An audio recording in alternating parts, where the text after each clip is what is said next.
Alright guys, so as I mentioned in class today, you've been given a school-based assessment with the unit Factors Affecting Performance. And the task title there, Performance Analysis.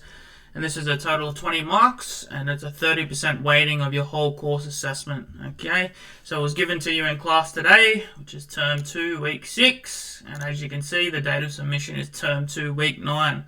So I've given you 3 weeks to complete it. Alright, so that should be plenty of time there for you guys. Firstly, let's just look at the description of the activity, which I've just highlighted for you guys in yellow there. And this is just a bit of a guide and a bit of a scenario to help us answer those 3 questions, which we'll get to in a moment. Alright, so firstly, I'll just read it out for you guys.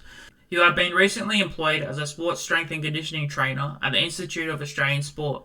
You have been instructed by head management to research and construct a written report analysing aspects of performance that must be accounted for in the process of designing an effective training program for your assigned elite athlete.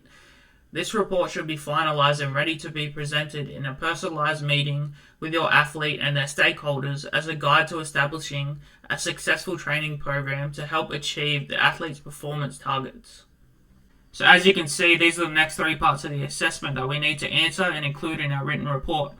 As we can see, each section is highlighted with an action verb, and these are used as a guide to help us appropriately answer these questions. Alright, so let's take a look at section A. As you can see, the action verb used here is outline. Alright, so take notice of that.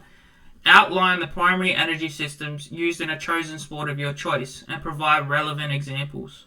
Okay, so to help us answer that question, let's take a look at our glossary of terms. And we can see here that outline just means sketch in general terms, indicate the main features of. Okay, so generally speaking, we are to provide information on the primary energy systems used in your chosen sport. So looking back at the energy systems that we learned about this term, whether it be alactic acid system, ATP/PC, lactic acid system, or aerobic system. So which one of those energy systems is used in your chosen sport by elite athletes, and provide relevant examples.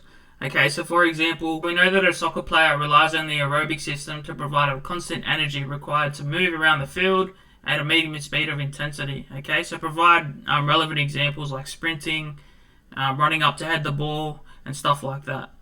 Alright, so let's now look at section 2, where our action verb is describe. Describe how the concepts of progressive overload and specificity can be implemented effectively in the design of a strength training program tailored specifically for an elite athlete in your chosen sport, and provide relevant and specific examples. So again, if we go down to our glossary, we see that describe just simply means provide characteristics and features. Okay, so what characteristics of progressive overload and specificity can be implemented into a strength training program for our athlete, and provide relevant examples. Okay, so for example, if I have a rugby league athlete, I can use progressive overload to increase the weight or the frequency of my player's squat exercise. Therefore, it will help enhance their leg power, which will help them run faster, run harder, and become harder to tackle for the defensive team.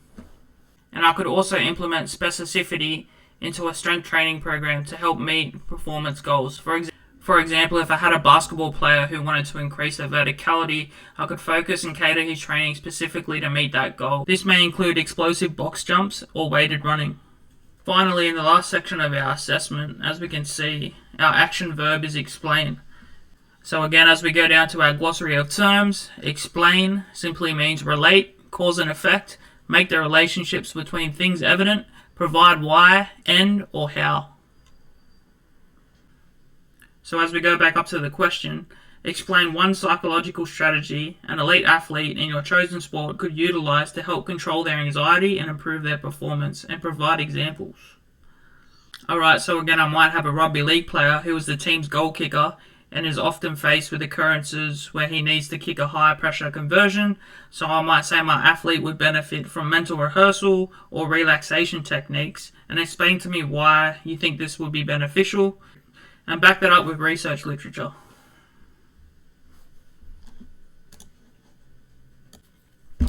So what I've done there is just help break down those verbs for each section to make it more understandable for you guys. And what I'm going to do now is take you through the marking criteria, because this is the criteria that you guys are going to be assessed on. So it's very important that we understand this as well. So we can already see that each section's been broke down with the action verbs that we just discussed, and they go from lower order action verbs like outline to more complex action verbs like describe and explain. And you can see that the lower order action verbs are marked from only 1 to 6, and the higher order action verbs are from 1 to 7. So obviously you get more marks by answering those questions effectively. So if we look at the first section, we can see that band 1 and 2 just means that a student's provided only a basic outline of primary energy systems that are used in a chosen sport. And you can see that to get a higher band in this category, a student must provide a sound outline. And then for a band 5 and 6, a student must provide an extensive outline. So you can see that within those brackets of bands, the students that provide more of extensive knowledge and provide relevant examples, then obviously they're going to achieve a higher grade, okay? And that goes for every section. You can see the same in the describe section and the explain section. That's band 1 and 2 are basic, band 3 and 4 are sound, and band 5 and 6 are extensive explanations.